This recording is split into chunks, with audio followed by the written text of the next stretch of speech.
অশিক্ষিতদের জন্য দোকান ফ্রি। এই ভাই ভাই শিব দশাই আর 500 মামা দিও। লেক্সাস বিস্কুট দাও হোক। আচ্ছা দিন ধরো ভাই।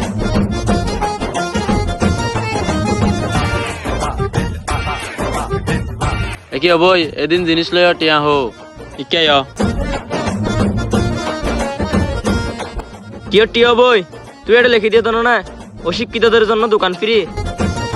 চাই তুই আবার পড়া চাই কিয় ভাই এই তো অশিক্ষিতদের জন্য দোকান ফ্রি। চাই তুই আবার পড়ো তো। অশিক্ষিতদের জন্য দোকান ফ্রি। তুই কি অশিক্ষিত হওয়া? অশিক্ষিত হলে ভোজ্য কেন করি? ধরো ভাই তুই জিনিস তুলে হলো ধরো বন্ডা করতে জায়গা না বলতে না এটা লাইটটা না মারতে দূর